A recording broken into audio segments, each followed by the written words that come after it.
The Modi government is in no mood to give Bangladesh freebies anymore if Yunus continues to poke and provoke India, either by joining hands with China or unleashing a reign of terror on Hindu minorities. So India has now decided to step up action against Yunus's non-elected interim government.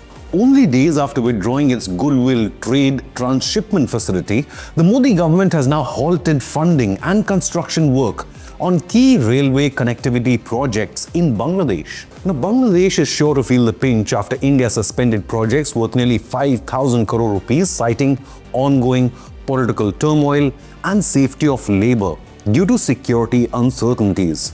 Among the suspended projects are the Akhura-Agartala cross-border rail link, the Khulna-Mongla port rail line, and the Dhaka-Joydebpur rail expansion project. Surveys for 5 other proposed rail routes have also been put on hold. Remember, these projects were part of initiatives to connect Bangladesh with the Indian mainland and its 7 northeastern states. An Indian government official revealed that the supply of construction material to Bangladesh has also been completely suspended. He added, quote, "We are not supplying any construction materials or other items to Bangladesh. There is a halt on project funding for the connectivity route through the neighboring country. There needs to be some political stability first. However, construction work on the Indian side is going on as planned," unquote. So does this also mean that India is planning to boost the defense and connectivity of the Siliguri Corridor by bypassing Bangladesh? A report in Hindu Business Line suggested that India is now exploring alternative transit routes and connectivity via other neighboring countries such as Bhutan and Nepal in projects estimated between 3,500 to 4,000 crore rupees. These efforts will leverage existing agreements such as the India-Nepal Rail Pact and the Bhutan's geographical proximity to India's northeastern states to reduce dependence on Bangladesh. A senior railway official revealed that Modi government's efforts are underway to quadruple existing rail lines in Uttar Pradesh and Bihar as well. These are key regions that connect to the chicken's neck. The survey work of the projects is already under process to boost capacity and reliability. Additionally, in West Bengal, 170 kilometers of new railway lines are planned for the Komedpur-Ambari-Falakata segment to strengthen rail links between Bengal and Bihar. Political turmoil and rise of extremism within Bangladesh is becoming a rising security challenge for India's northeastern states. This has a greater risk of fueling insurgencies and providing insurgent groups with weapons as well as sanctuary in a bid to destabilize India's northeastern region. In a bold response to the threat, the Modi-led government is working towards accelerating infrastructure development of the northeastern states.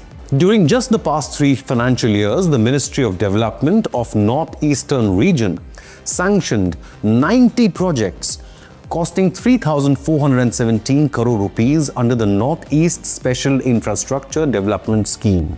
After the ouster of former Prime Minister Sheikh Hasina, India-Bangladesh relations have hit an all-time low under the non-elected Yunus government.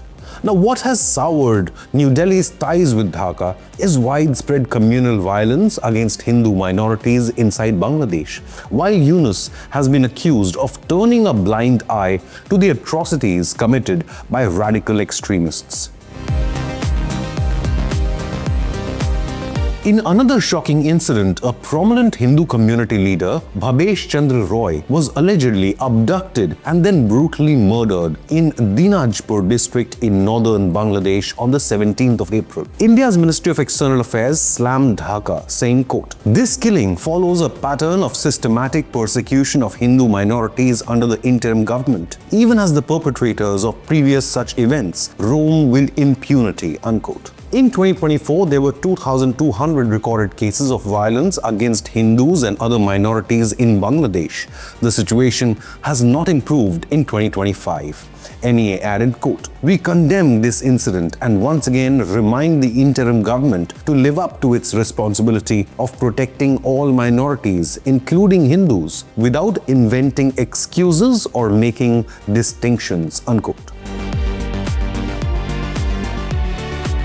But what makes the situation in Bangladesh worse is Yunus's desire to stoke tensions with India while cozying up to China. While Sheikh Hasina preferred New Delhi, Yunus has now handed over the Teesta River project to Beijing. Chinese Ambassador Yao expressed CCP's readiness to take on the Teesta project, one of the largest irrigation initiatives in this region. China's control over the vital river project, a crucial water resource shared between India and Bangladesh, will grant it undue access to the regional resources as well as proximity to the strategic Siliguri Corridor and India's defense preparedness. The development comes after Yunus, during his China visit in March, urged Chinese President Xi Jinping to establish an economic foothold in Bangladesh, while highlighting the vulnerability of, quote, landlocked Indian Seven Sister states.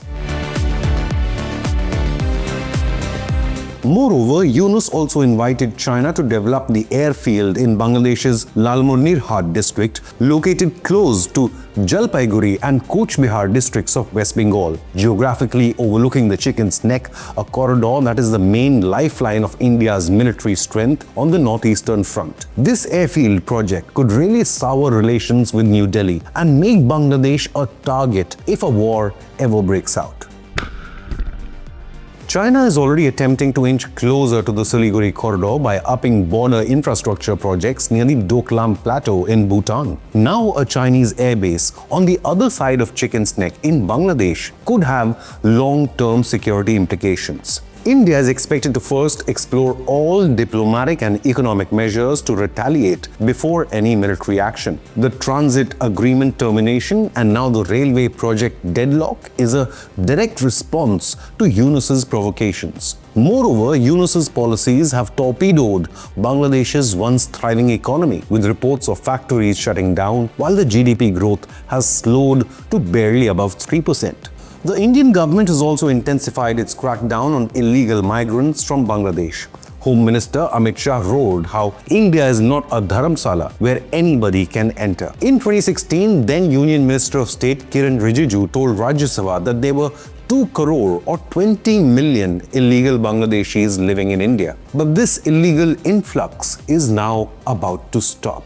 Home Minister Amit Shah revealed, quote, 75% of fencing on the India-Bangladesh border is complete, but work on the remaining 25% is not progressing because the West Bengal government is not providing land for constructing the fence, unquote. But have your say. Will the non-elected interim caretaker Yunus spoil India-Bangladesh ties forever? Meanwhile, a senior Indian delegation is in Belonia to evaluate the effect of a huge embankment Bangladesh is constructing along the Muhuri River near the Tripura border. The embankment, intended for flood control, has raised concerns among Indian villagers that monsoon floods could threaten South Tripura's border settlements. Tripura Public Works Department Secretary headed the visit, interacting with locals and ensured that the Indian side embankment strengthening would be over by June. We will work day and night and add 5 more engineers to South Tripura, he stated, adding that 43 damaged embankment points were located statewide after the 2024 floods. Bangladesh's current embankment works across Belonia and previously near Kailashahar raised similar issues. BSF officials were also present during the inspection, indicating growing sensitivity regarding cross-border flood threats. Leave a comment with your opinion, hit the like button and subscribe to Inconnect News.